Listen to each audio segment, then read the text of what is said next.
or VGY specialist.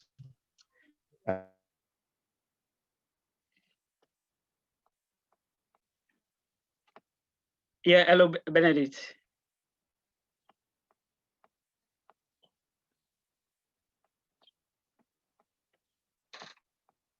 Hello, Benedict.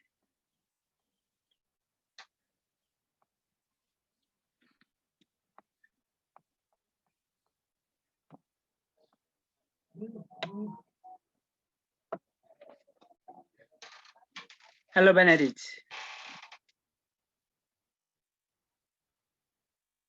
Think we're having a little network challenge with Benedict. Yeah, I think would bring him back again as he tries to restore his network situation.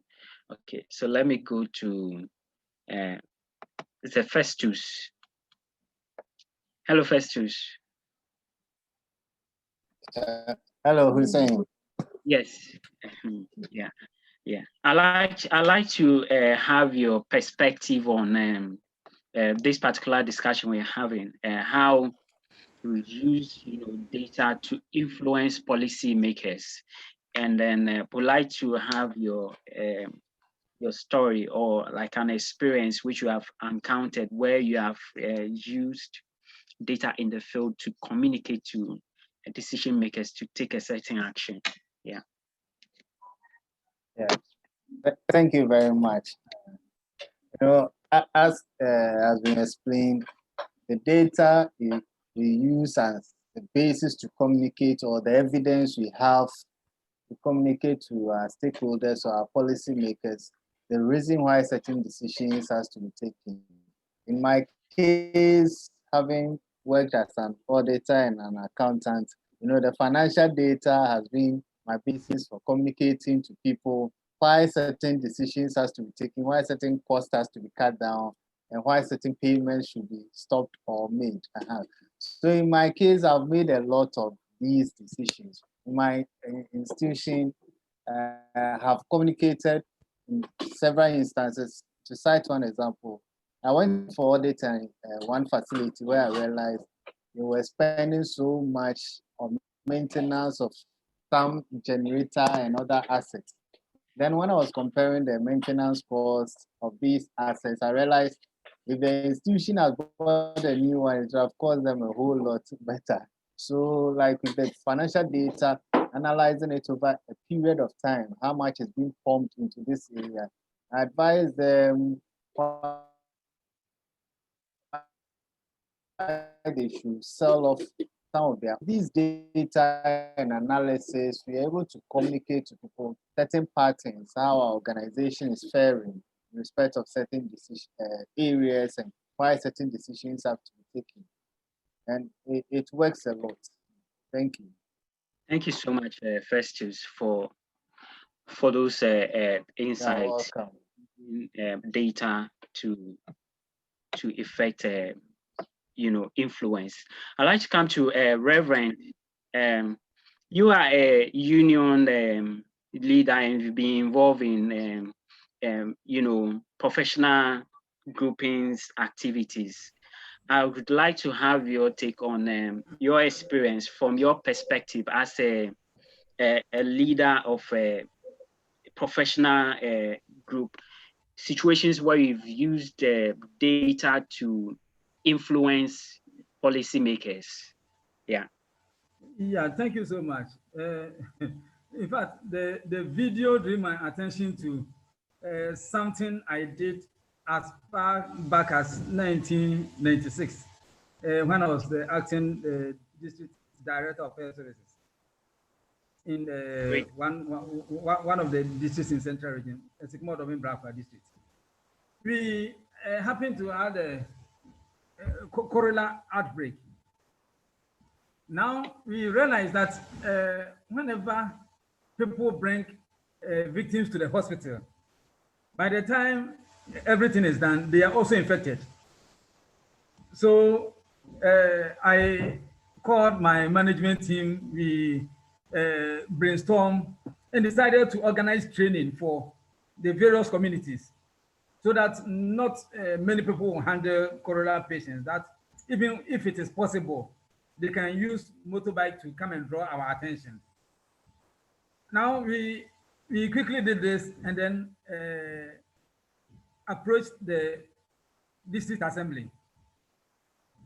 Coincidentally, the district chief executive and the coordinating director had met, and they were discussing the same issue. So when we chipped in this, they were happy and asked us to go and draw budget. Went back, organized ourselves, and then came out with a budget. And then when we went back, we met four of them. The district finance officer had joined them, and then the presiding member. So I jokingly said, "Oh, now the whole district is here, so we are lucky." The district chief executive looked through the budget, handed it over to the coordinating director, who also gave it to the presiding member. Then presiding member quickly asked, "But how much do you have?" And I said, "Oh, if we had something, we wouldn't have come." And then he said, "You help people when you get any problem, you bring all the burden to us." And in fact, I got angry because if you take cholera to be health problem, then you are not being fair to your people. So I told him, if you think it is our problem, then I can tell you, I can prevent myself. All my staff will be able to prevent themselves. But for the sake of your people, and I'm very surprised that you, as the presiding member who is supposed to represent your people, is saying this. In fact, at that time, I was a little bit harsh. Now, out of anger, I left the place. And then I quickly used the data that we have to project. And I went back to them and told them that if in 2 weeks' time we have not done anything about this, the whole people in the district are going to die. And the supporting data that I gave, looking at the number of people that are coming and those that are getting it, even within the facility, it was so serious to them. So immediately they had to organize something for us. I told them, well, we don't need the money. They should organize the people, and we will go and train them for free. But then it's like they even double the amount to us because they realized it was very urgent for us to carry on. So knowing what has value to others is very, very important. Because we have not been using data, we have not been able to convince people that much. But then if we have the data at hand and we understand that we are able to explain to them, then they can appreciate whatever is going on. And it is a strategic influence to use data to support all your claims. So this is what I want to share with the House. Thank you so much, Reverend, for those practical, experience on using how you use data to convince decision makers to take, an action. Yeah, I'd like to invite Alice. Yeah, Alice. Good evening. Good evening, Hussein. How are you? Yeah, we're doing well. How about you too? I'm fine. Yeah, so we're talking about knowing what has value to others.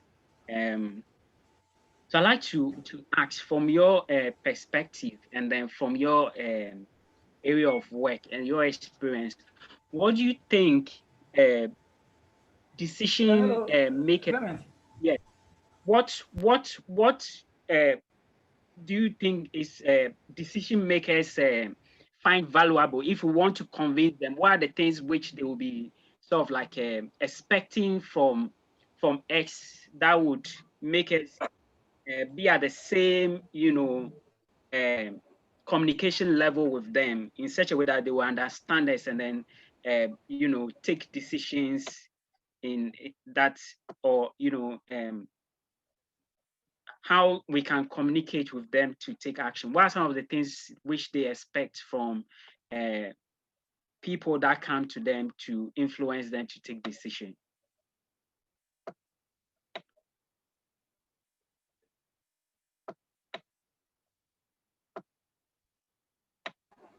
Hello. Yes, Alice.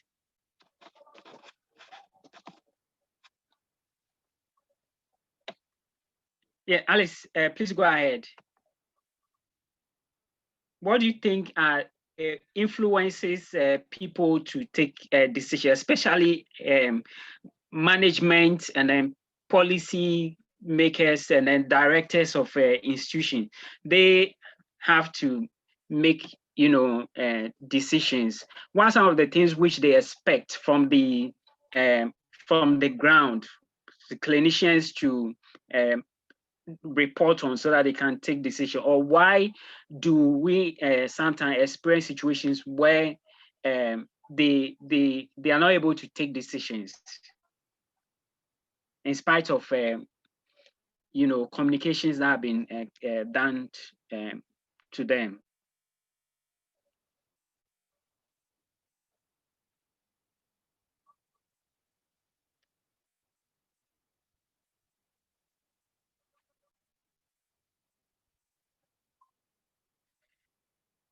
Yeah, I think we're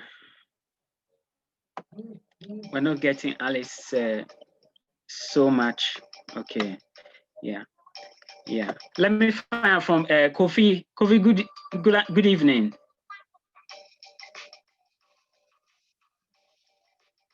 Hello, Kofi.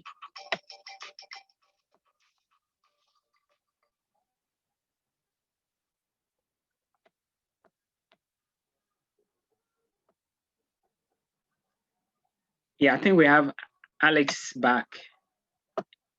Yeah, Alex, if your network is okay, you could unmute and then share your view.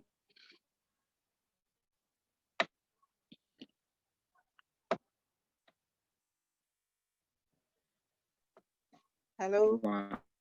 Yes, please go ahead. Yes, please go ahead. So we are talking about knowing what has value to others. And in doing so, you have to be interested in what your colleagues or your subordinates are experiencing. You have to get to know what your people can do and what they can do, what they have done in previous roles, to be able to build a strong trust in the relationship, and to also show them how much you value them. In doing so, you have to understand their life outside work sometimes. You also have to provide regular and constructive feedback and help them in the best way you can, because your people will become even more valuable to you when they are constantly refining to improving and building new skills. So when you give them constructive feedback, it helps. I don't know whether I'm in the same direction with respect to what we are talking about. Yes, yeah, you mentioned, but what we want to focus on is we want to know your view as far as decision makers are concerned. What are some of the things which they value most, and then why is it that in certain situations you find people say we've complained, we've told management about this for so many times. It's been a long time. We've always been telling management about it, but they seem not to take actions on it. Why, or what do you think is makes management not to take action on certain decisions which has been communicated to them?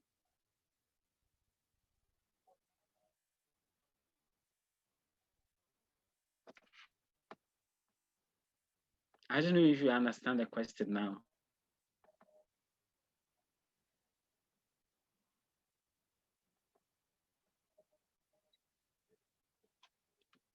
Hello, Alice. Hello, Alice. I think we're having a little challenge with Alice network. Let me go to Kofi, then I'll, revert. But hello, Kofi. Hello, Mr. Hussein. I'd like to have your view on what has value to others and how to use that to create that strategy. Okay, thank you, and good afternoon to everybody. Yeah, Yeah. my views on this topic and video is that yes, it is very important to put first what have values for the larger population or everybody, because when I watched the video, it threw more light into some activities that I've been engaged in. For instance, I belong to a particular group where we go around and we mentor some men for the ministry. And oftentimes we go to places and you see that there are some challenges in mobilizing. And so what we do is that with our little resources, we also have to revert because we have a bigger organization who have support for such less privileged people or societies or areas that may need the men to undertake these activities. But oftentimes, when you go and you speak verbally in a meeting, they don't seem to agree or see the importance of whatever you are putting across. So, what we decided to do was that when we go like that, we sample their views on certain as we ask certain questions like a questionnaire. So we have a very good information that we can send across to some of our managers. So what we do is that when we take such questionnaires from them, we also put them into a comprehensive report. So we present them at maybe an annual general meeting so that they will see the need for those at the top to also come down to support some of us on the grounds to undertake such activities. And ever since we did that, we've been able to plan so many or mentor so many men, young men around some privileged areas or communities. And it has yielded a lot of results. So when I saw the video, I got more understanding or it threw more light into some of these things that I was engaged in, even though I didn't have a specific title or whatever or how to qualify it. So yes, data is a very key factor in every decision that we take, especially when it concerns the larger people that we are in to serve. Yeah, thank you. These are my thoughts or view on it. Thank you so much. Brilliant. Yeah. So we'd like to move to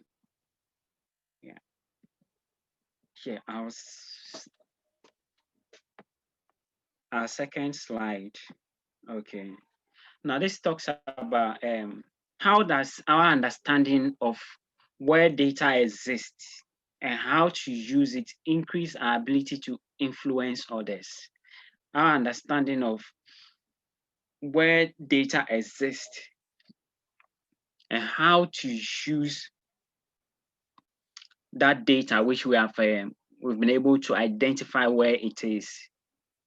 How does it increase our ability to influence others? Yes. I'd like to start with Kingsford. Hello, Kingsford. Hello, Kingsford. Hello, Sir Hussein. I'm here. Yes. How are you doing? Doing fine. You're only struggling to stay connected. Yeah, fine. Yes. We are talking today about data and then using it to make, decisions that will affect people in a positive way. We're talking about how is our understanding of where the data exists and how to use it. How does it increase our ability to influence others? Yeah, I'd like to have your perspective on this.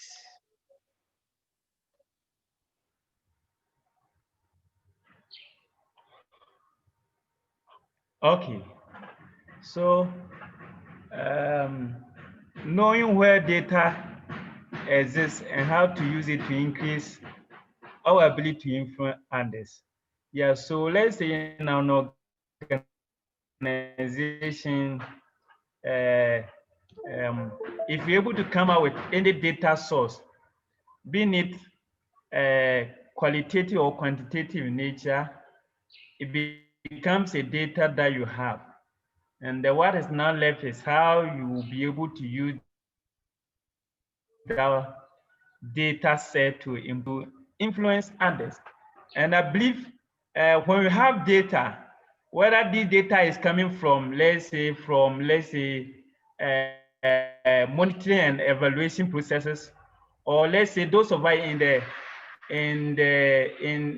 we are all in the health sector, and then in the health sector, some that we have, for instance, a quality assurance team, for instance, and then who sometimes are given or have that mandate to look into the system and to generate data and to come out with reports to inform decision making. So when you have some of these data source, then it becomes a source of information for you to use it to influence others. How are you going to use it to influence others? When you know that, okay, this is the data that I have, this is the statistics that I have, it kind of let people to appreciate whatever problem or whatever issue that is at stake. And then when you are attempting to convince people with the data, it helps them to better buy into whatever that you are talking about. Let's say if there's a problem exists, let's say, for instance, let's say you are talking about attendance in a particular hospital going down. And then when you have a data that is supporting that, and then you are now telling your other people, what can you do to let people patronize more of your institution? The data becomes, a bedrock for you to build on it, to use it to influence decision. Then when you are speaking, people will know that, oh, you are not just speaking from your head or from your mind, but you have a data source that is supporting whatever you are talking about, and it helps people to buy into your idea. So basically, when we have the data, whatever the source is coming from, whether from institutional reports, whether from surveys conducted in our facility, once we have the report, we are able to use it to influence others, to come up with ideas, to come up with solutions that are existing, or to come up with solutions that are that we need to improve service delivery in our various facilities. So basically, the data are what you need so that you use it to get people convinced to buy into whatever idea or whatever decision that you want to make in your organization. This is what I would say for now. Thank you. Thank you so much, Kingsford. That discussion starter. Let me go to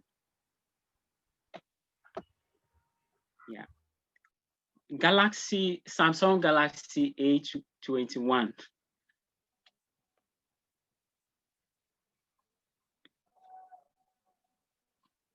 We don't know your name. That's what we're addressing you with this. If you can kindly unmute, and then let's have your thought on this particular discussion question.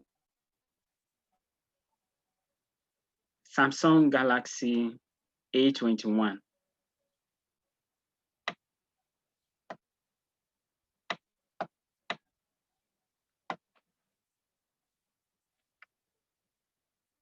think we have a little challenge connecting with the person. Mr. Simon, good evening.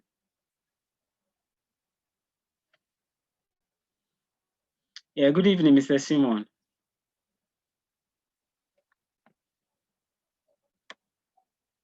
Hello, Mr. Simon.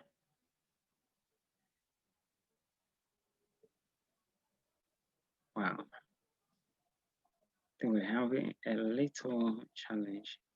Yeah. Hello, Richard.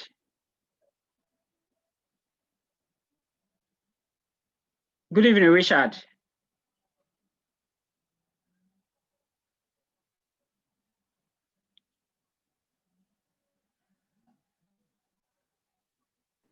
Hello, PT. Yes. Good evening. How are you doing? I'm fine. And you? Yeah, great. Yes. We would like to know, I'd like to have your thought on where can we get data and how do we use it to influence others, to make others to take an action in a Oh, positive. okay. Yes. Okay. Thank you very much. Once again, good evening to each and everyone in the group. And for me, I think getting the right data is very, very important and in every decision making. So for me, I think one thing that if you are getting the data, you should consider these two things for me. How consistent the data is and how reliability of the data, how the data is very informed and reliable. Every manager or organization would like to take decision or take decision based on data, but they want it to be in a form which is consistent. They don't want a situation whereby you come and present this data to them, they use it, they get another data, the same thing, then they give them another result. So for you to be able to influence people with your data, it should be very, very consistent and reliable. For example, I'm taking myself as an example where I work.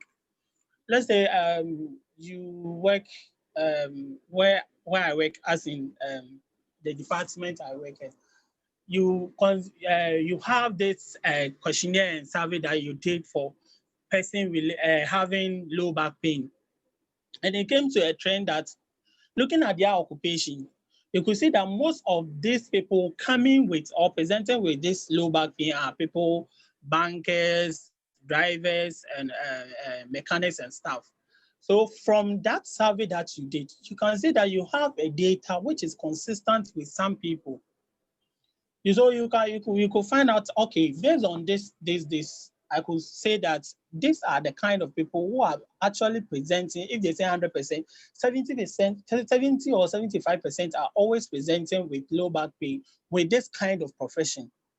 This will influence decision by management to know what can we do so that with this kind of people, maybe we can organize some health education for them. We can even see maybe the problem that they are having is because of attitudinal, how they work at workplace. So we can even recommend some economics or something like that for them to be able to suit their work profession. So I think that getting able to influence people with your data, the data should be very, very consistent, reliable, and very valid. So that anytime any manager tries to take your data and to work on it, he knows that this data that I'm taking is factual and I'm going to get this result. If it happens like that, every organization or every manager will always like to apply, or you can use your data to influence it. And one thing that we also forget about data is it's very, very important for organization growth. Having the data can let you know where the trend or what customers want, what your clients want, what patients also want. These are all things that will factor into the productivity of the organization. So for me, I think that having the reliable data from a very from a reliable source will always make managers or management of your organization always have a look for your data. Thank you very much. Thank you so much, Richard. Very important. So reliability of the data is key or crucial in our decision. Okay.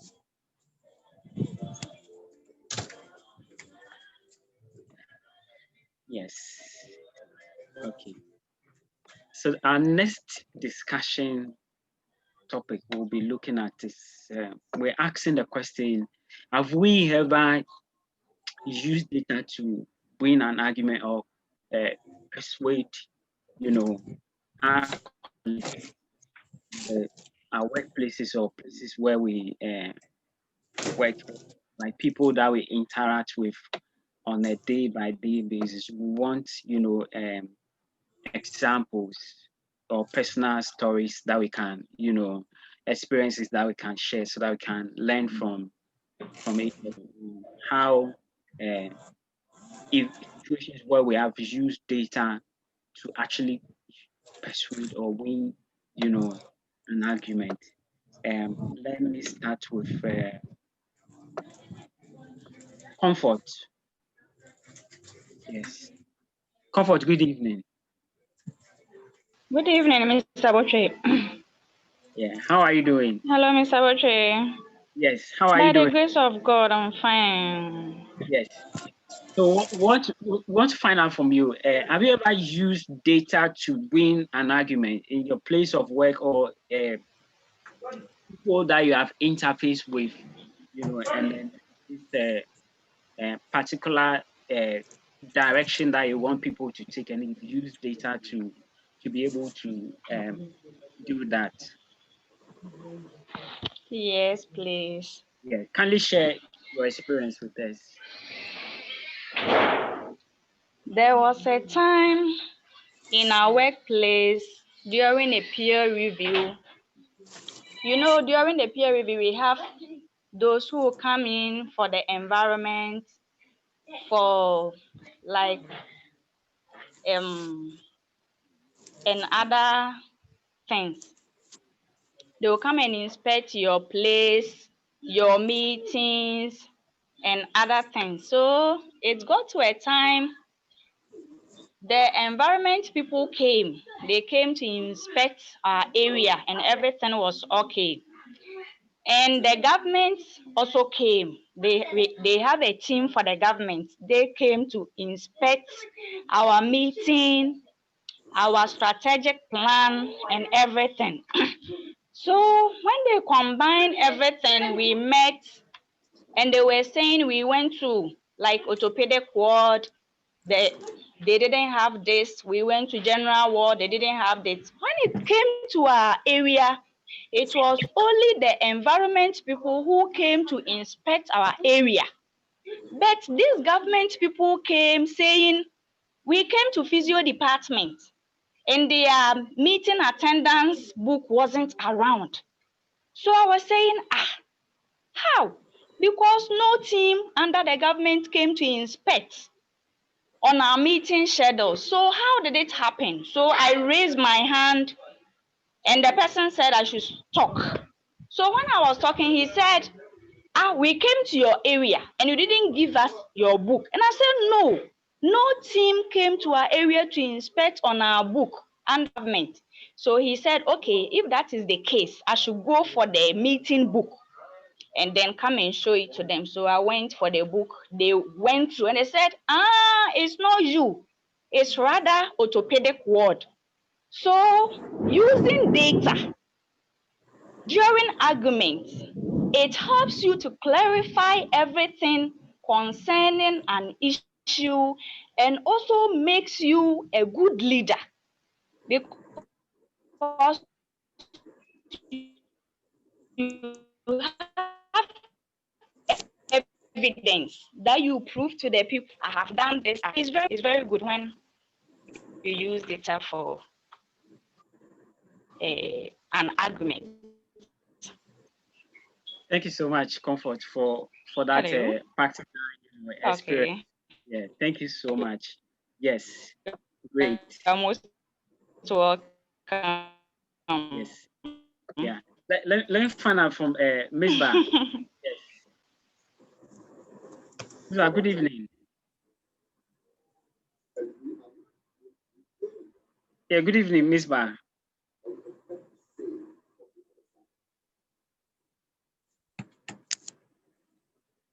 Hello, good evening, Miss Bar. I can hear you. Yeah, hello, Hussein. Yes, would Hello. like to have your perspective on a situation where you have used data to persuade people to take a decision. Yes. Okay. Data is extremely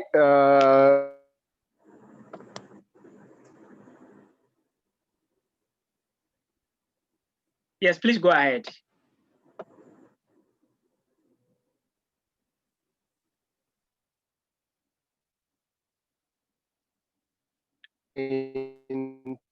in decision and a lot of the time, quarterly, what we do is that we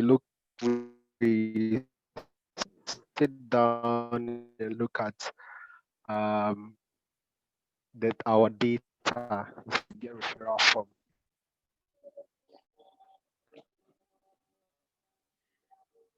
Yeah, Miss Bar, I think your line is breaking a little bit. Yeah, if you could reposition yourself, then we can be able to hear you more clearer. Yes.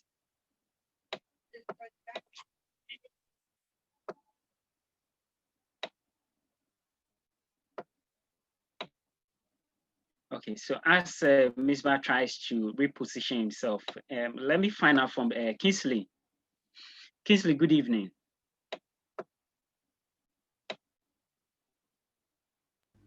Oh, hello. Yes, Kingsley. Yes. Yeah. Good evening, everybody. Yes. I believe when it comes to data, the main the core function of data is to be used. Other than that, it is worthless to collect data. Hello, can you hear me? Yes, hello? please go ahead. Yeah. Hussein, I'm back. I'm back. Sorry, I think my internet was giving me problem. Okay. Can I Yes. go on? So Kingsley, please hold on. Let Misbah make his submission, then we'll come to you. Okay. Yes. Okay. Yeah. All right. Okay. All right. So what I said is that I operate a private clinic. So when we get a lot of referral from the clinics in and around our catchment area.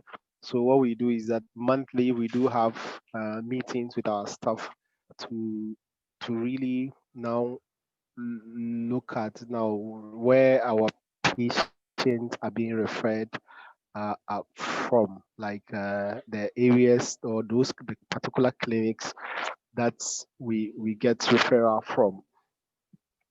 So we actually use those data to actually make sure that we maintain very good relationship with those clinics that actually refer patients to us. But we also use those same data to be able to target other clinics that have not deemed it important to actually refer patients to us. So that's one particular example where we use the data. So for example, in our recording books, when a patient comes, we want to find out from which clinic was he referred from. So based on that information, we use it to target our marketing in terms of how to actually persuade people to come to our clinic. Because in our clinic, we happen to be the only physiotherapy center in that catchment area. And we want to actually make our presence felt within the various hospitals around that may want physiotherapy service. So that's one example of an example of where we use data in making decisions with regards to our marketing strategies. Great. Hello. Thank you so much. Yes. Thank you so much for that practical, insight. Yes. Okay. Let's go to Kingsley. Yes, please. make your submission. Yeah, my submission, basically what I was saying is if you have data or you've collected data and you don't use them, or you don't try to make use of the data you've collected, it is basically worthless. So me personally, I haven't had to win an argument or persuade somebody using the data, but with the data that I have, recently I was going through our mobility reports. We have a vetting committee that we go through, we went through them before we present them. What I realized was we were having a particular condition that keeps showing up. And because we've collected data, we were able to know where the particular places that these cases were coming from. And we're able to do an outreach, talk to the people, let them know how to even take care of themselves and how to, even when they get a condition, how they can go about it before even reporting it to the hospital. I think that with the help of the data that we've collected, we're able to trace where the problem is coming from, and we're able to solve it. I think that with that, no, it's more than winning an argument. Thank you so much, Kingsley, for that input. Yes, great. So great, insights that we are having as far as using data and then using it to take, informed decisions. Yeah. So we're still moving on to how we can apply, concepts that we have learned in our various setting. Let me go to Cynthia and then have your take on, how we've been able to apply some of these, concepts in with respect to data, and then using it to take strategic decisions that would, enhance the quality of the work that we are doing. Kindly share with us your perspective on some of the things which you've been able to be engaging and then using data to help champion some of these causes. Yeah. Hello, Cynthia.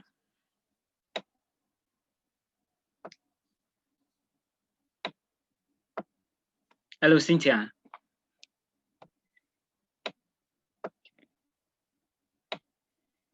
Yeah. Hello, Cynthia. Okay. I think we're having a little challenge being able to get Cynthia. Yeah. Let me find out from Sheriff.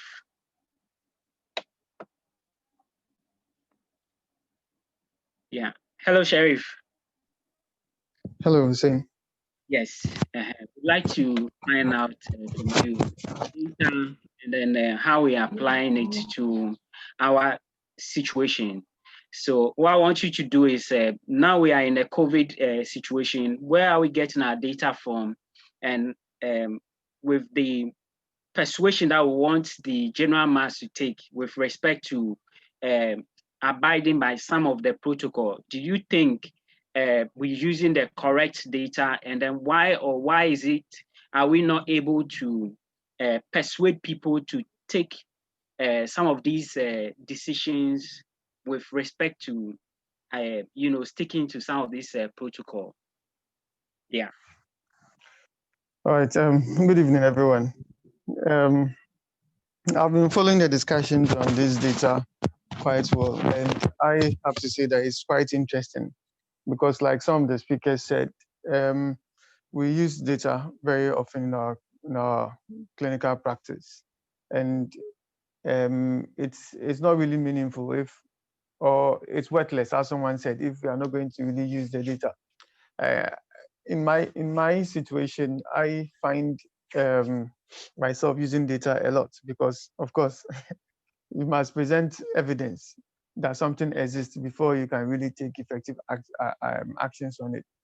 And the situation is no different when it comes to the COVID crisis. Initially, when it started, we found those individuals who had been placed at the forefront to lead the COVID fight, more or less taking, collecting the various data, the number of cases that we see. And it was quite interesting because that data actually was able to more or less tell us the state of the hospital. We're able to track how frequently people are coming in from outside with COVID, and then eventually the number of staffs, okay, the number of people who are coming down with COVID, the category of health workers who are getting it, and which particular unit they were getting it more from. So by so doing, we're able to more or less intensify the education and then put up more restrictive measures to be able to control traffic.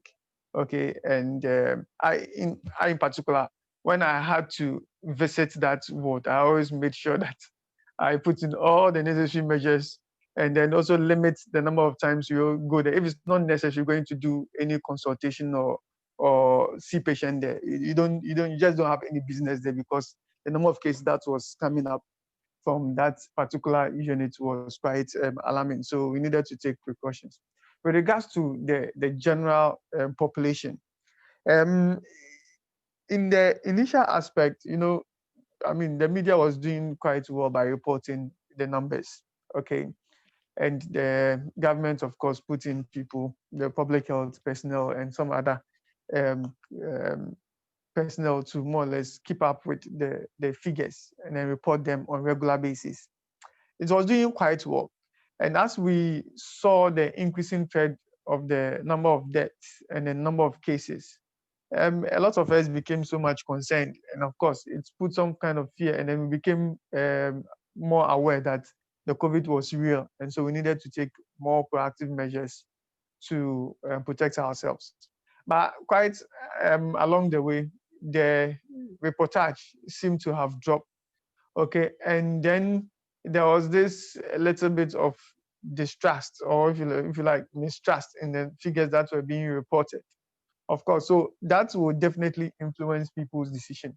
But I might say that the very reason why a lot of us have more or less defected from observing the COVID protocols is because the data was actually helping us. We saw increasing numbers, but decreased mortality and morbidity compared to what was happening outside. So, I mean, we got to realize that, okay, a number of people have or get COVID, but many of us don't come with severe disease. In fact, a lot would be considered to be mild to mild disease, okay? And many people were even asymptomatic. Most people were asymptomatic, but they were detected to have the virus because of active contact tracing and surveillance.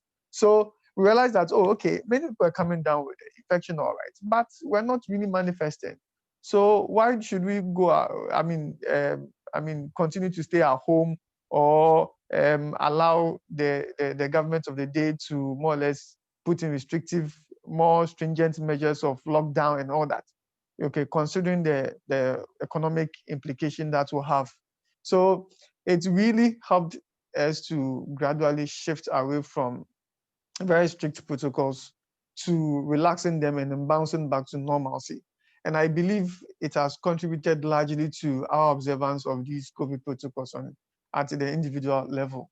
So that is how well, data, when readily available and when well presented, can actually influence decision making and how we strategize with respect to our daily activities. So that's what I would say concerning this one. Thank you so much, Sherry, for these inputs and then the insight. Yeah, we would like to take out one more, applied situation in our context, and then we'll move to the next module. Benedict, if your connection is, yes, earlier on you were making a point, but we couldn't appreciate it because of your network. Yes. Yes. Can you hear me now? Yes, please. It's clear. Yeah. So I was saying that when I got to my new posting, we had a lot of problems with referrals. even though we had a theater that we could do a lot of the emergency CS, but because of lack of personnel, we were not doing much and referring a lot of the cases. And I think management, anytime they complained, they were not really seeing what we were saying. So we had to compile some data to look at the number of referrals that have gone out over a certain period, looking at the reasons for the referrals, and the fact that after we've done that, I mean, there were a lot of adverse outcomes, because once you refer the case, sometimes the delays and all that, the cost implications, and even the facilities that was losing money that they could easily get about during the case. When we compiled the numbers and they saw how the figures were, they had to sit up. So now we managed to get 2 more doctors to help cover, so that when they have emergencies, they could do the cases. And that one has drastically reduced the number of referrals going out to Kolebu. Okay. And that's what data can do, because usually when you start talking about it, they don't see it unless you give them something concrete before they will take action. So with that, they took action. And even now, and data too can also help with reforms. Even now, we are trying to compile some data on the practice has been that any woman who shows up for that she's pregnant will be given antenatal book, no matter the gestational age, sometimes 1 month, 2 months, 3 months. And in science has told us that sometimes most pregnancies miscarriage during the first 3 months. So you give them the antenatal card. After a month or 2, they come back and the pregnancy is gone. Then they don't know what to do with the card. And even recently, we ran out of the antenatal cards, because a lot of the women we give to, the pregnancies don't even go to term. So the books are now are of no use now. So we are currently compiling the data so that we can do some reforms. So we know that, okay, if you really want to give out the antenatal card, it should be pregnancies 3 months and above, the ones that we know they will stay to term. So we are doing it. So very soon we're going to present our findings, and I'm sure with that, the reforms that we are looking at will be carried through. So these are 2 practical examples of how data can be used to influence decision and to bring an impact in the work that we do. Thank you. Thank you so much, Benedict. Hello. For this. Thank you Yeah. so much. But I was saying, Yes. Sorry. Yeah. yes, a quick one. Go ahead. A practical point in regards to the importance of data, especially in our setting. This one we have to all be aware of it, so that wherever we work, whichever institution, probably become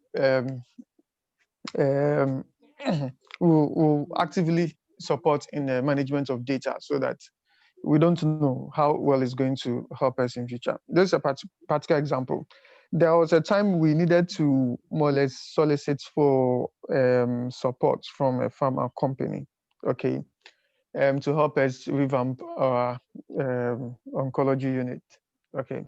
And we actively see some cancer cases here, and we see a lot of breast cancers as well. In fact, very bad ones. But for a very long time, attention hasn't really been given to the North in particular, okay? But we felt that there was a need for some kind of support to be rendered us, so that we can improve the management of patients that we see. So we spoke with 1 or 2 people, but before they could offer any help, they requested whether we had figures or data to support whatever thing we were talking about. I mean, say you see breast cancer patients, really, how many do you really see? What kind of patient do you see? Do you get it? If you are given anti-cancer medications, I mean, to what extent do you do that? Because people don't even know that wherever you work or practice, you are putting any effort. So we needed to, of course, go into our records. Well, to say it wasn't the best of data, but at least we had put something together. And of course, this has informed us to really take everything seriously, because you don't know when someone would want to help and they would demand for certain figures and then you wouldn't have them. So we're able to present this one and in particular make a case for a certain breast cancer subtype, because we needed to really let them know that we see adequate numbers before they could even provide or like liaise with the management of our institution to be able to provide certain kind of medication for that particular subtype of breast cancer. So you see, so when we're able to clearly present our argument and then show that, okay, yes, we're able to see this number. So if you're able to bring in this amount of medication to support us and then probably subsidize the cost for us, it will go a long way to see this, to manage this kind of patients who come with very advanced disease with very bad outcomes. So in effect, when they saw it, they realized that, oh, okay, wow, we're really doing well. And it's actually it's met the expectation and even more. So whatever support that we needed, okay, was now being considered, you see, and gradually we believe that what the services that we render for these kind of patients was really going to improve, you see. So it's a practical thing and it really happens in our environment. Many organizations would demand that if you want some kind of support from them, they will tell you figures. So wherever any of us work, we just have to make sure that we take the data very seriously. We should keep them. If we don't have very good data collecting tools or management system, we should, if the institution can provide some form of money to buy them, to be able to collect and then save, store for future use, it will be very important, okay, valuable for the institution. So we should all be active in doing this because we don't know where it's going to take us. So that's what I have to say regarding this one. Thank you. Brilliant. Thank you so much, Sherry, for that submission. Yeah, it also talks about the need for us to do, periodic documentations and so on and so forth, so that as and when we need, we can be able to provide, evidence. Yeah, Kingsley, your hand is up. Please go ahead. Hello.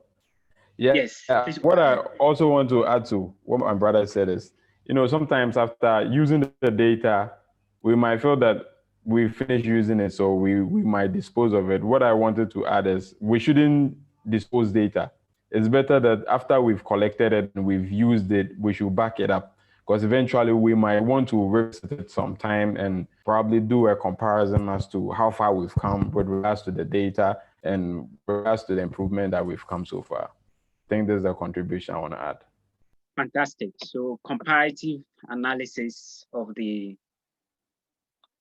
data to be able to see how the trend looks like, and then the performance. Thank you so much.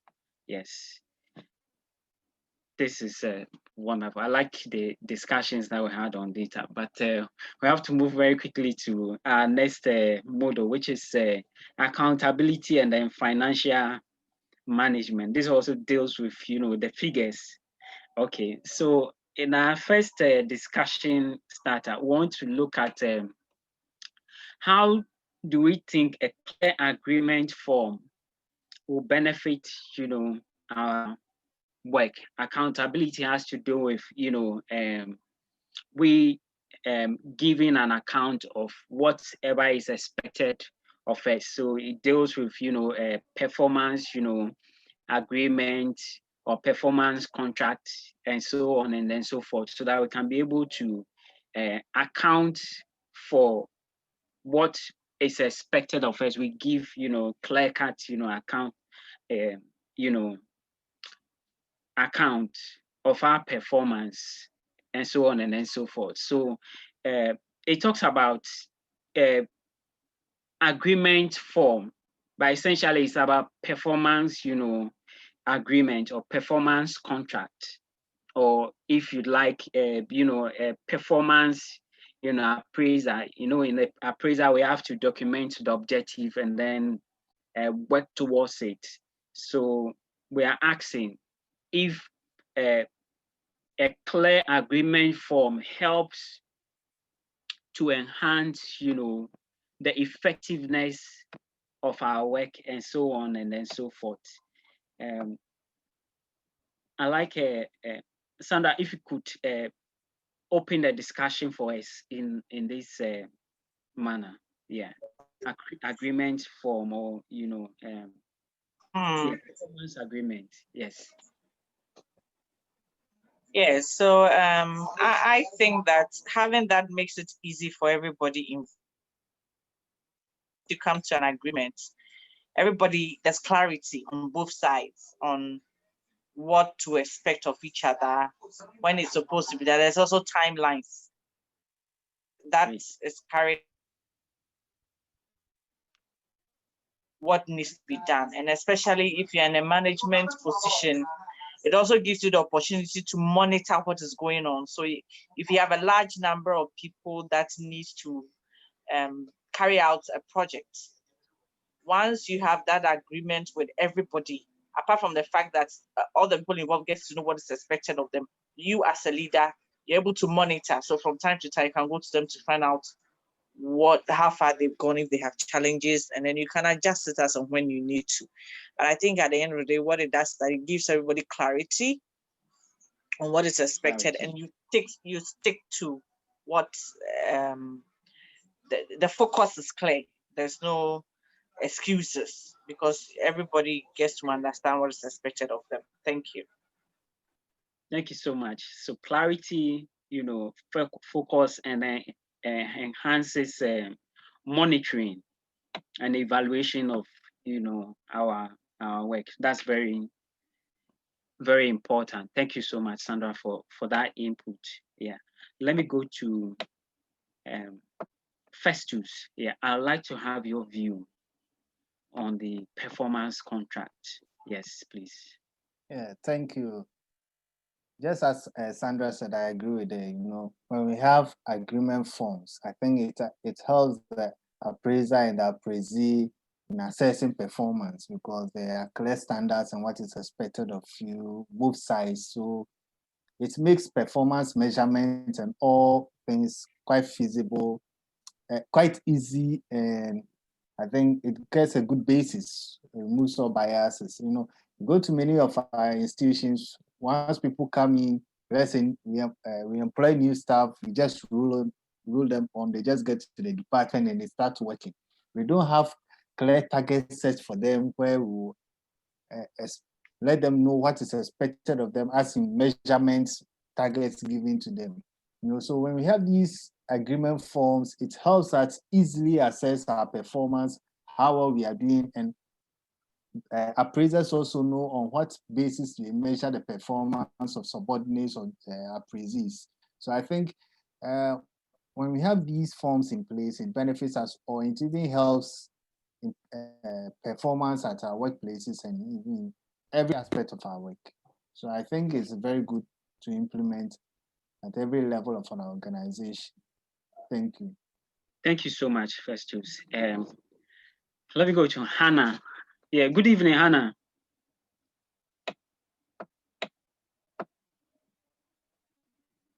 Hello, good evening, Hannah.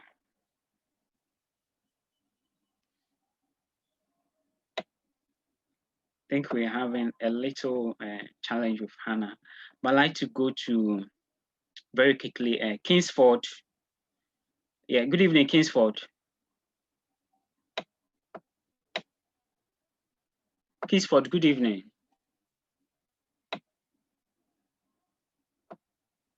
Okay. I think we're having a challenge with Kingsford also.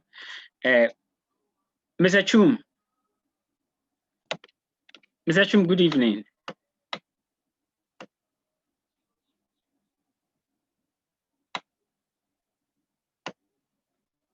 Hello, Mr. Chum.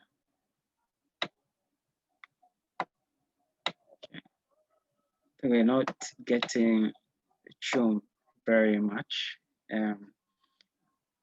Patience, good evening.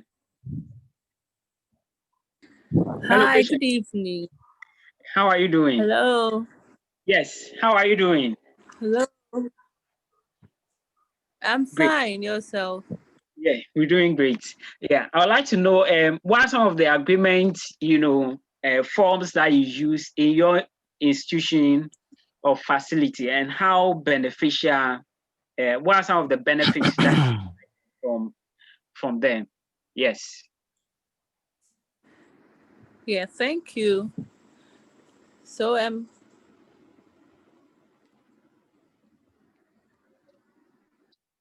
yeah, please go ahead. Can you hear me? Yes, it's clear now.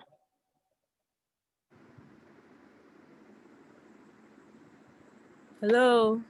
Yes, I think your line is your network is fluctuating, but I can hear you.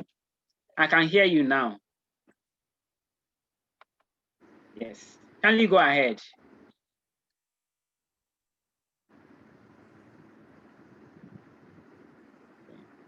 I think we are having a little challenge with patient's network.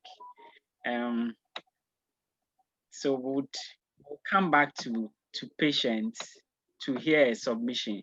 But let me find out from Reverend. Yes, good evening, Reverend. Yeah, good evening. Yes, so I'd like to have your thoughts on the performance, contract,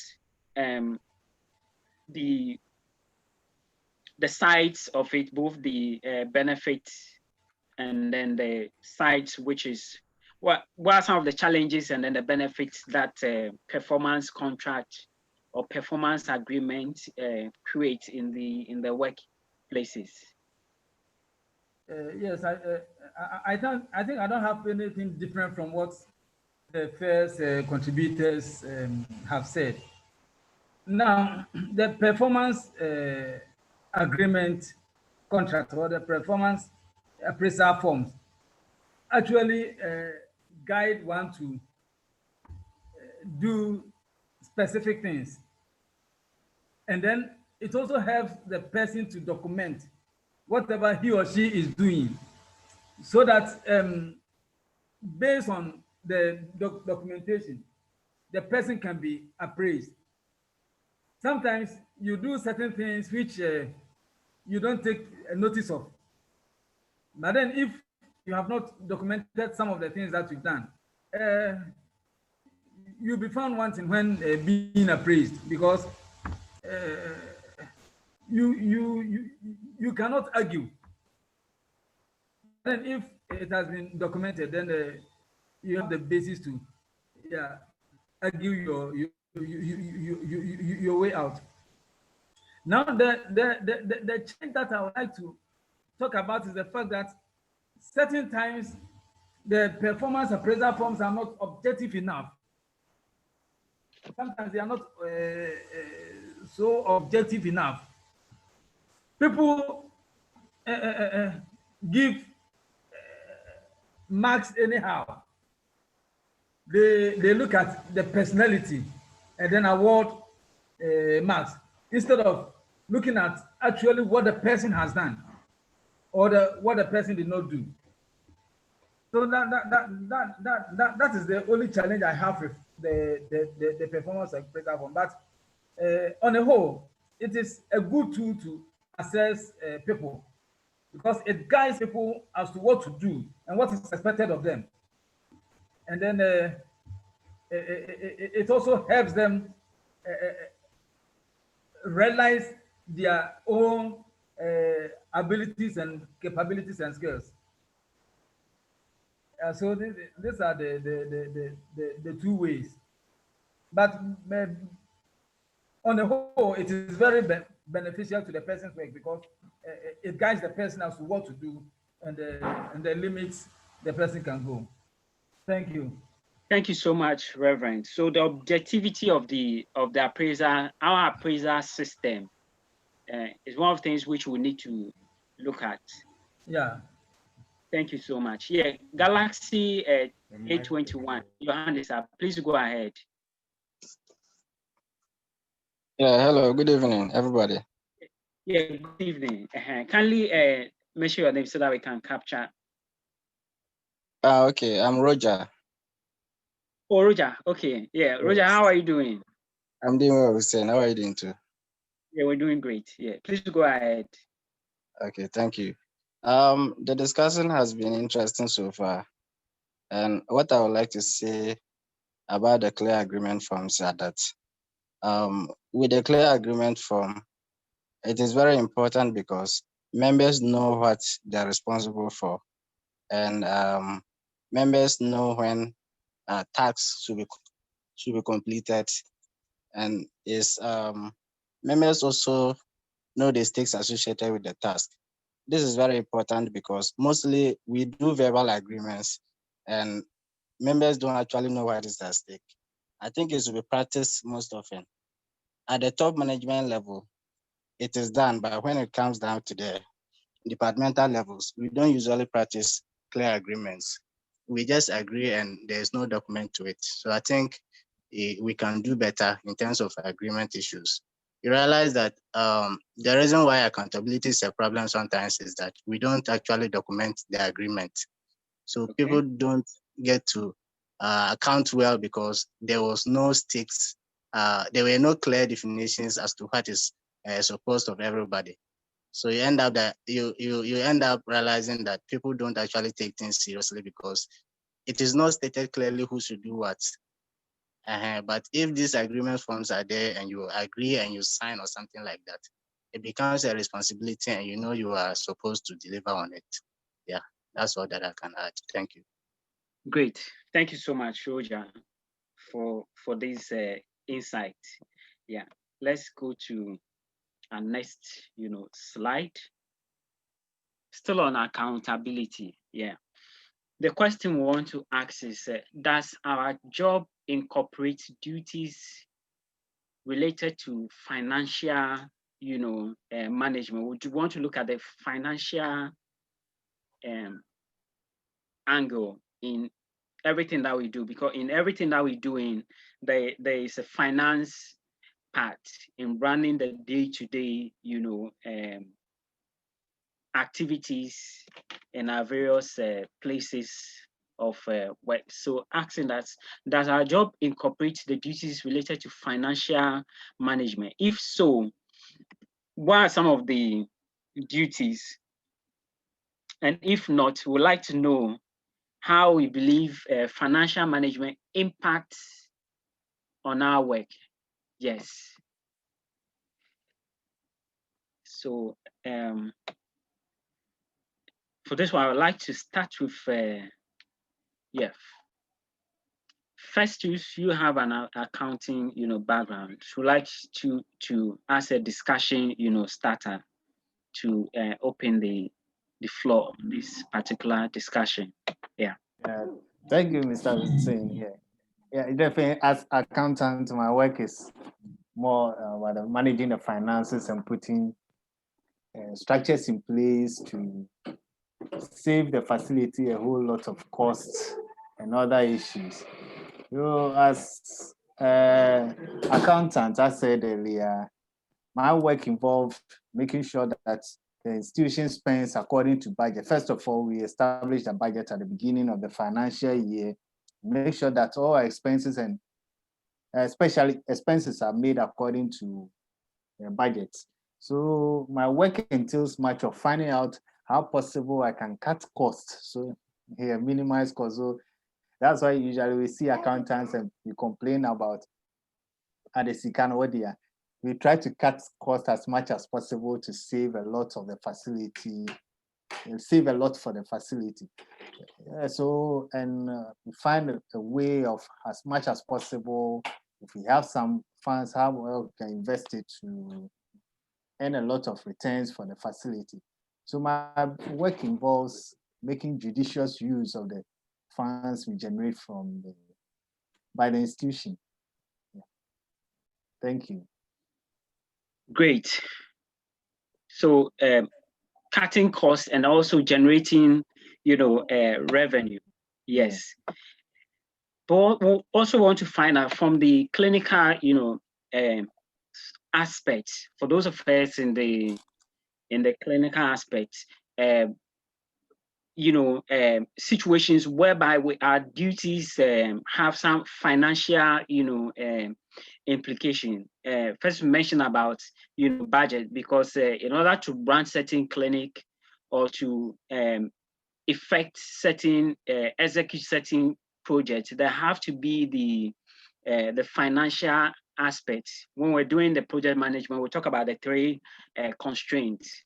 Budget is one of them. So if we're running a clinic, there is a financial element there that we need to balance, so that at the end of the day, we can be able to have our deliverables in the expected areas that we are working on. So what are some of the ways by which financial management is incorporated even in their clinical duties or non-clinical duties, the element of financial management? And if we can be able to give some practical, examples in how we are incorporating or taking into consideration the financial aspects in the day-to-day running of our activities. Yeah. Mr. Chum, good evening. Good evening, Mr. Chum. Okay, let me go to Kingsford. Hello, Kingsford.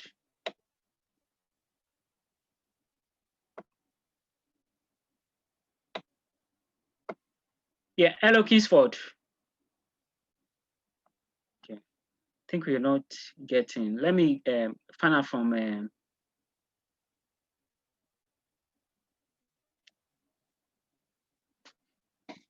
Yeah, let me find out from Miss Ba. Yeah, hello, Miss Ba.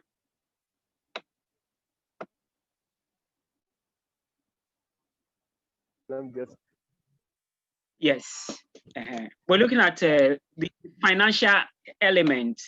Sometimes your job involves procuring items to be able to run a clinic very well, and so on and so forth. How do we balance some of these elements to make sure that? Yeah. First of all, okay, all right, good. So thank you so much.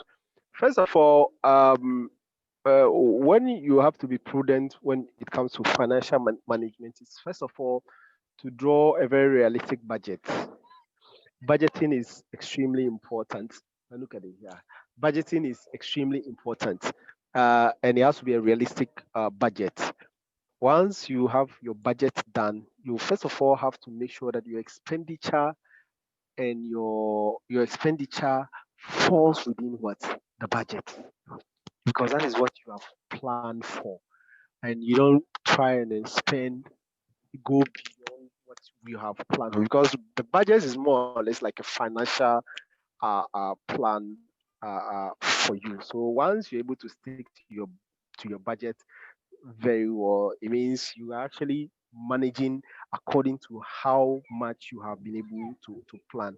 Then you also have to try as much as possible, because budget is an estimate, but then you have to, as much as possible, try and avoid financial loss. So when you are going to procure things, you have to make sure that you go through the due diligence, the process, so that your procurement process at the end of the day doesn't lead to you losing money, what do you call it, unnecessarily. At the same time, making efforts in terms of generation of revenue, because we are talking about two things here: generation of revenue as well as what expenditure. In expenditure, you stick to your budget, but also making sure that though whatever that you're going to expend on, you get the best quality, but at the same time at a lower price. That's the essence of what of going through the procurement process, but also at the same time try to maximize what they call it profit. But all of these things will come together when you're able to stick to your budget that you have actually drawn.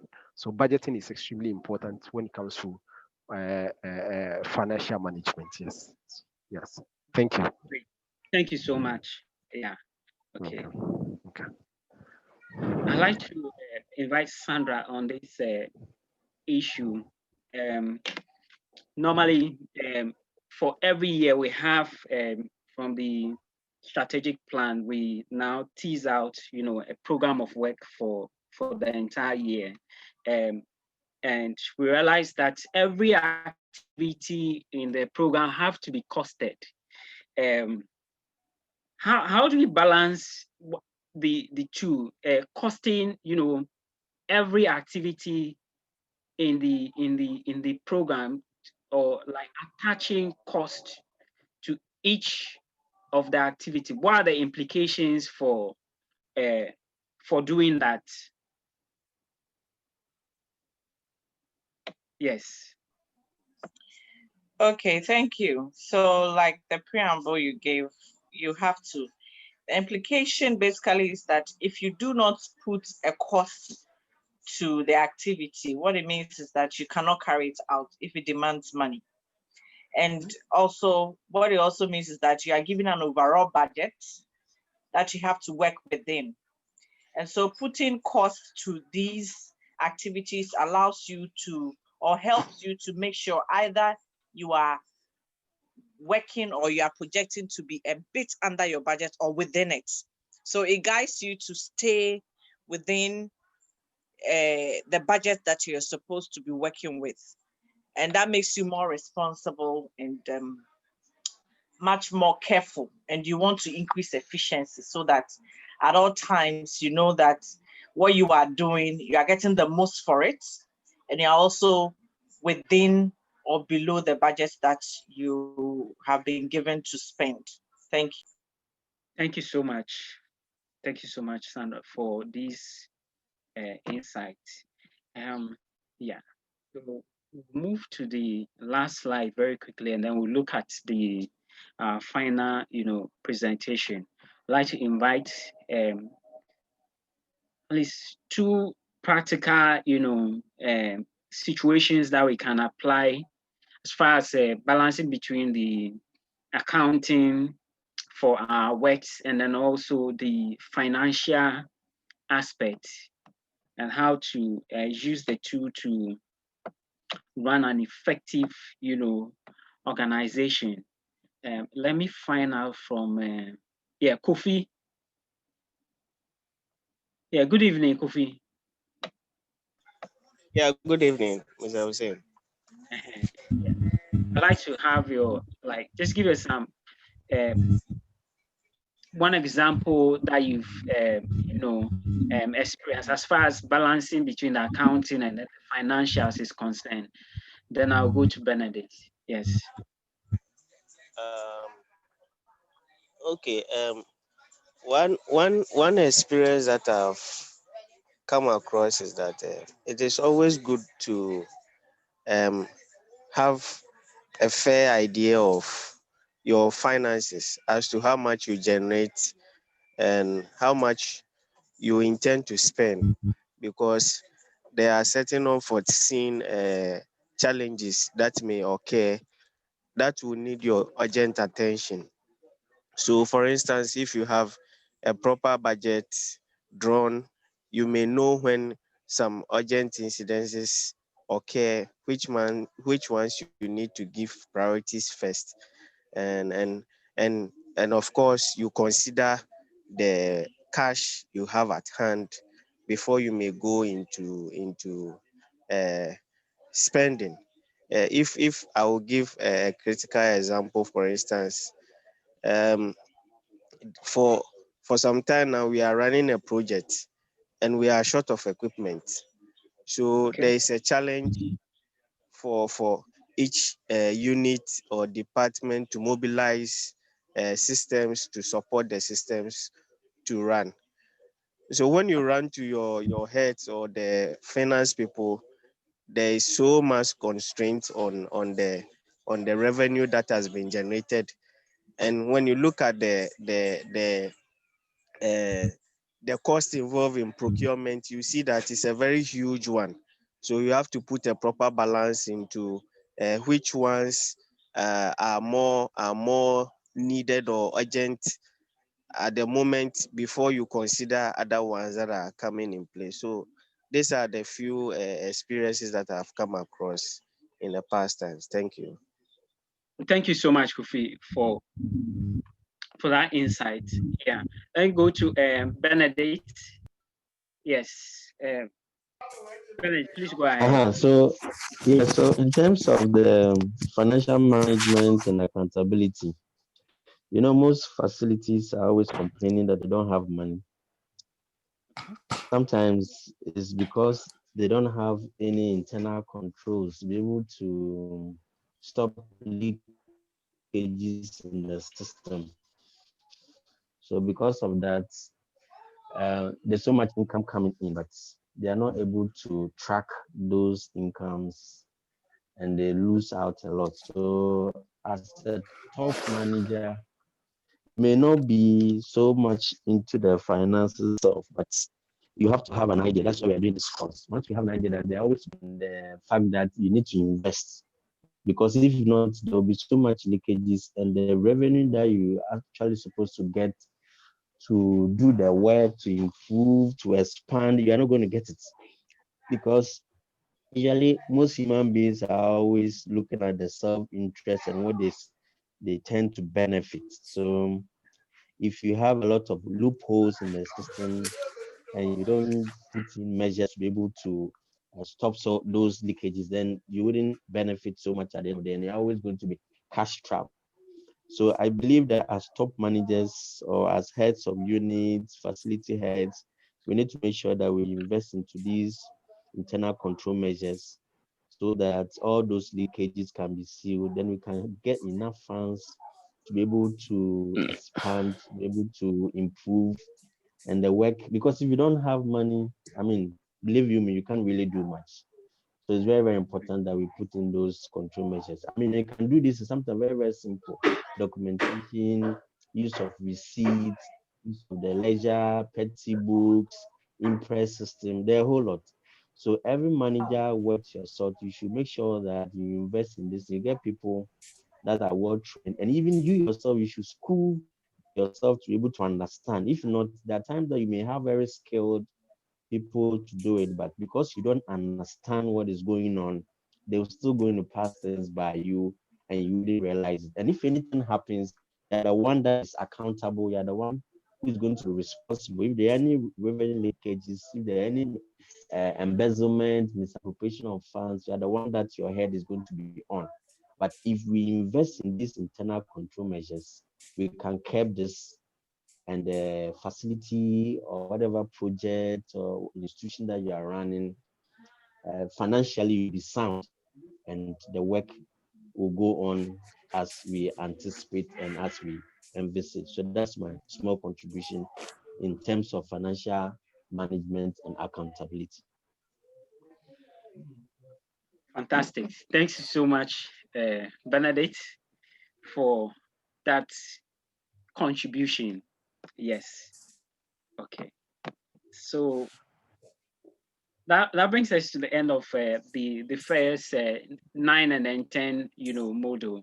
The assignment here is to for us to go through the guide as far as the final presentation is concerned. And as part of the program, we are supposed to make a final presentation. So that presentation, we're going to submit it to the site and then also upload it at the university's assignment portal. And most importantly, it's expected of us to present, give a presentation in the form of a PowerPoint. So the presentation, our final presentation, will be in two forms. Either we're going to do a persuasive speech, or we're going to give our personal, story of our leadership, journey. When we talk about the persuasive speech, would looking at issues that we sort of like deeply care about, and we wish others might care about that too. So if I'm using an example, like the example which Sheriff gave about they working on the cancer project and they needed these other external organizations to also care about that, and then bringing resources together to be able to champion this particular project. So I believe the presentation, because as he was speaking, he made mention that they requested for data. And I believe that the data which they presented was persuasive enough to get the external organization to buy into the project and then come on board to champion the project. So that's an example of the persuasive speech which the university requires of us to deliver. So it can cut across an issue which we are caring about or a project which we are championing, and we would like to galvanize people so that they can be able to run with us on that journey. That has to do with the persuasive speech. Yes. Then also the other arm of the final presentation is our personal story. Some of us may want to share how our leadership journey has been from, let's say, from primary school through secondary to tertiary to our places where we find ourselves. Probably we've been in we've been in a student leadership position, and that's encouraged us to move on to increase our leadership capability to the point where we find ourselves now, either leading in our organizations or leading in other clubs or other external organizations that we are using our leadership influence to influence things. Or it could also be an outstanding figure that has influenced us to take, embark on a leadership journey, and then some of the things that we can share, what influences to, take those paths, or some of the striking lessons or key concepts that we've learned from this course that we think it's going to help us going forward as leaders, so that we can be able to, chart a path that will be of a benefit to not only ourselves, but the generations yet unborn to come. So these are the two arms of the final presentation, which we're expected to present. It's supposed to be in a PowerPoint presentation. So our first slide will have like the title, and then we're going to have maybe 1 or 2 slides for the body, and then conclusion. So in all, the slides shouldn't be more than 6. Our slides shouldn't be more than six slides. A maximum of 6 slides. We should be able to convey our message that would, inspire others, or that would elicit, action from people to take an action. Yes, so that's essentially what our final presentation is about. We would like to ask for any question or questions regarding the final presentation. So essentially what's going to happen is as we develop the final presentation, or we prepare it in a PowerPoint form, we would submit it to the site. You use the email tlhconsult7s@gmail.com to submit the slide, so that we have the pool of the slide, so that when we design the schedule, it's going to be by the the submissions that we get first are those that will present, first. So that we can upload, and then the moderators would moderate, and then we present our executive presentation. Then after the presentation, then we'll also go ahead to upload it on an assignment portal for the university to also do its part of the assessment of the presentation. Yes. So this is the format in which the presentation would be like. Yes. So this note would like to entertain some few questions or clarifications or contributions as far as the final presentation is concerned. Yes. I've seen a hand. Yes, Benedict. Yes, your hand is up. Please go ahead.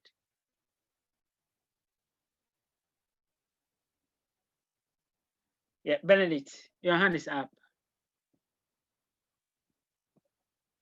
Hello, it was the previous one. It was the previous one. Let me put it off. Yes. So I'll come back. I'll come back. Yes. Okay. And then, Roger, your hand is up. Yes.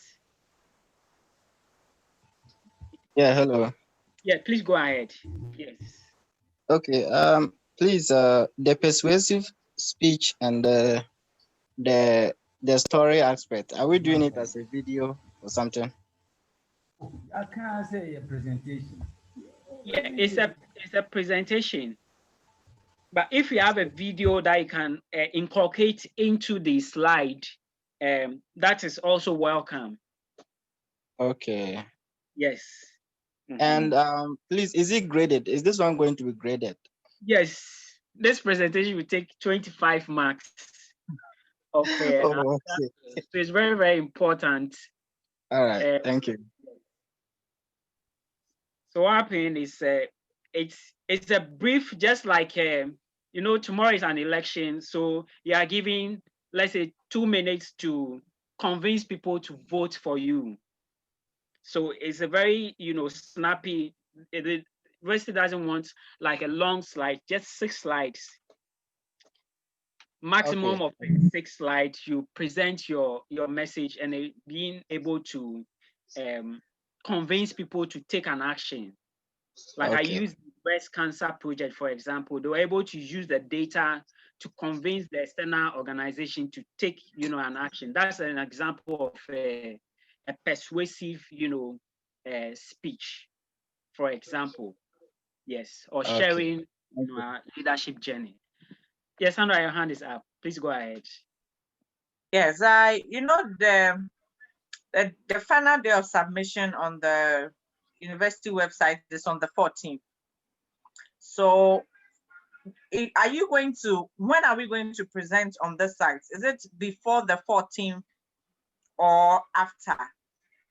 And then just another clarification. Are you saying you would upload it for us, or once we load it to TLH website, then we load it again on the university's website?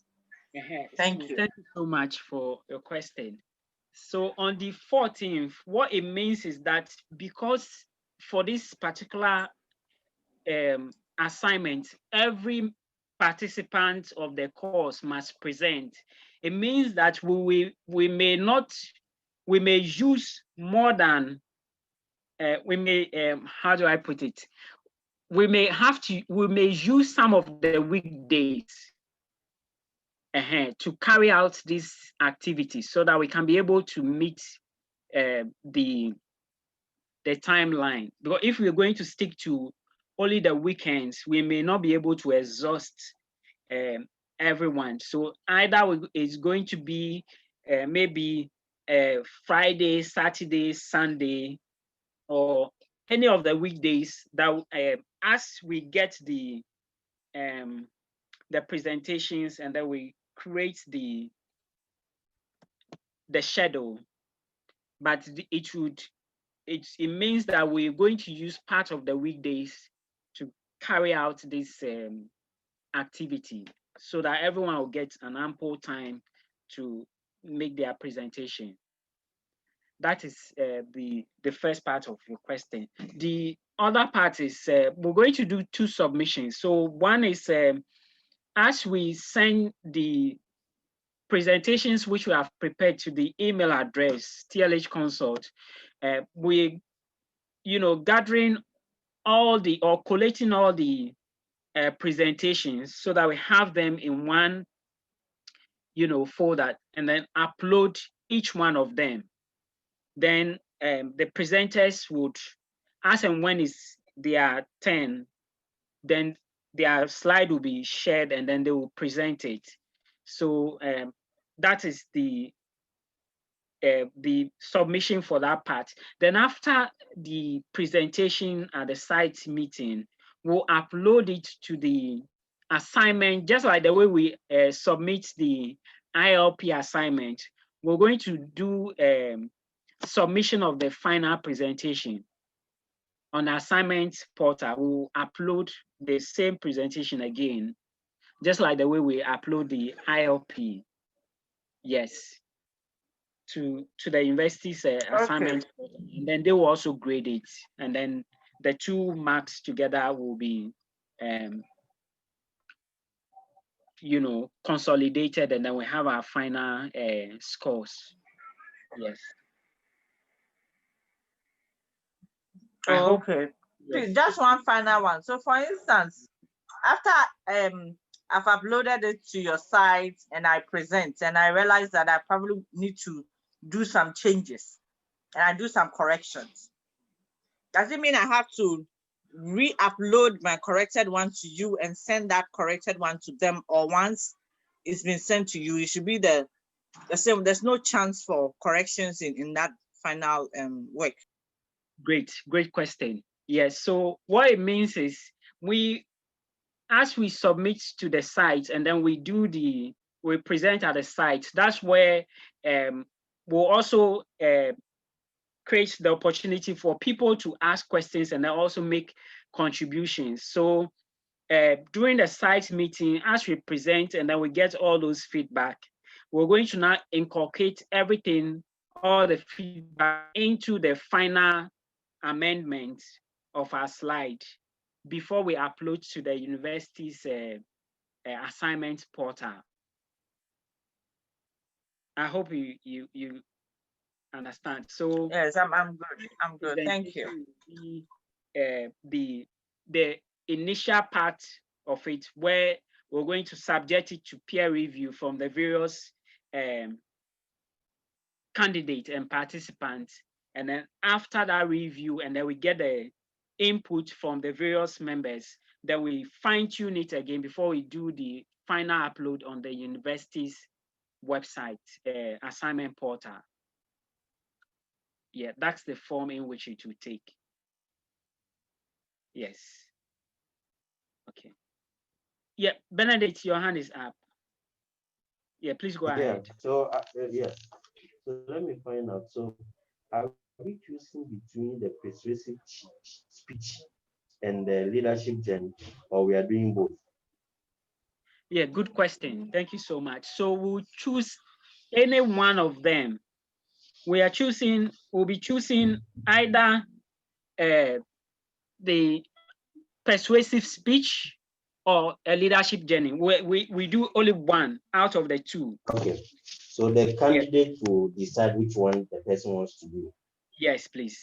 Yes. Okay. Then the next question, and that is, so that presentation is what you're saying, that should be maximum of 6 slides. Yes. Okay. And the other question is that the wrap up that is at module 11, the wrap up, what does it mean? Yes, good. So the wrap up, it's as part of the site, we're going to have another for the module 11, where we're going to, look at how we encapsulating all the lessons that we've learned from all the modules. Okay, so that is like a site meeting or what? Yes. Okay, so essentially the wrap up is supposed to elicit the final presentation. If we put everything together, what are the things that we've learned, and then what can we share? What are the new things that we can share, and so on and then so forth. Yes. So that's okay, then. So the wrap up. So that means the wrap up is next week. Yes. because of the timeline, we may not, we may have to meet, our meeting time will now change. It shouldn't be the 2 weeks again.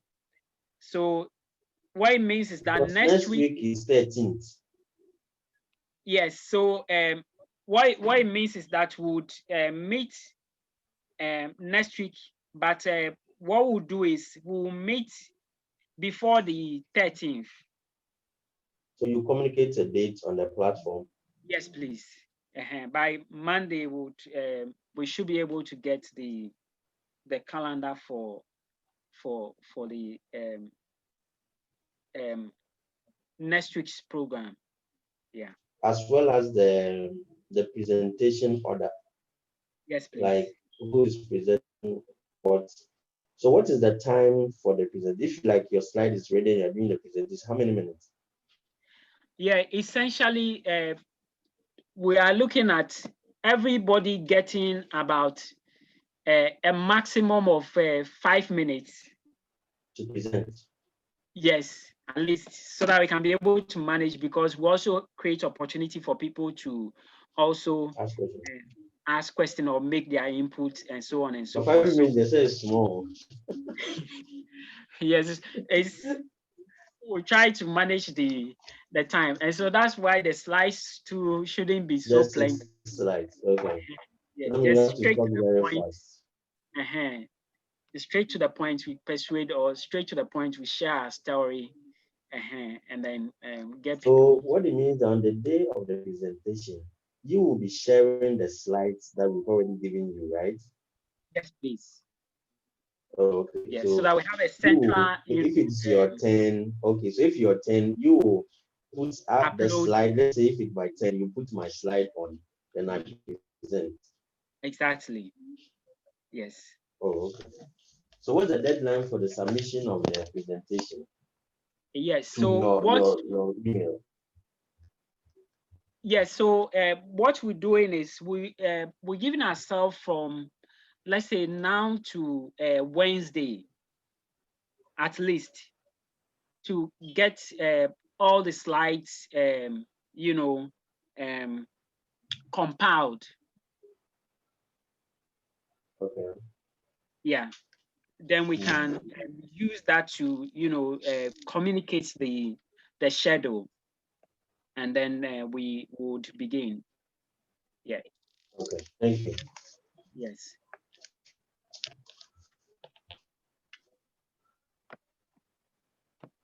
Okay.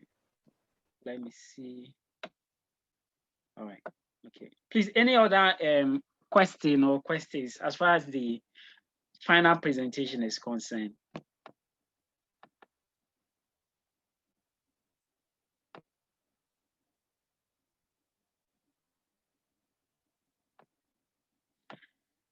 All right. Okay. Sister of God. Yes. So would like to thank everyone for participating in the meeting. Contributions, insights were very, very great. And then we also, look forward to the preparations for the final presentation, and then would communicate the schedule, and then would begin our presentations throughout in the course of this week. And then also we pray, we ask, as tomorrow is another very important day in the event of this country. We ask for all of us to abide by the peace protocol and then exercise our constitutional mandate on tomorrow, Monday. We'd like to call on Sharif, if you can give us a closing prayer, then we bring the curtain close to this meeting. Yes.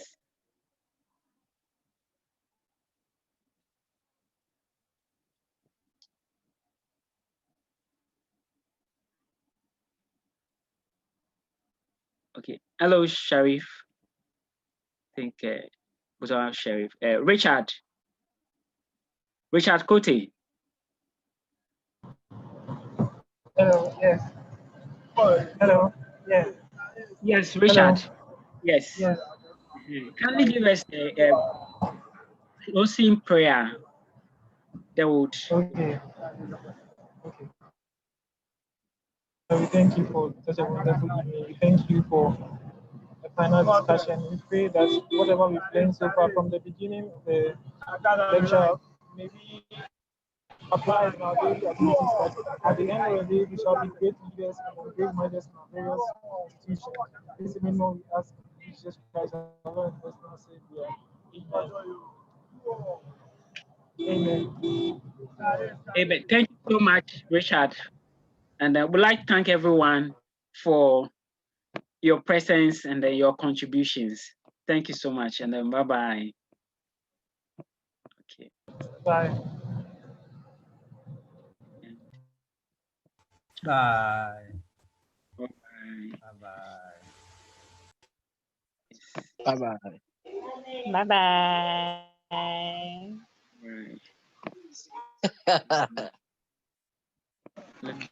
Okay, bye bye. I guess my network is better now. Who are those doing bye bye?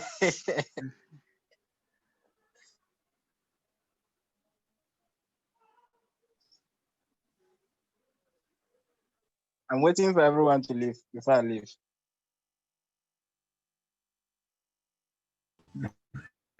Then you will leave tomorrow.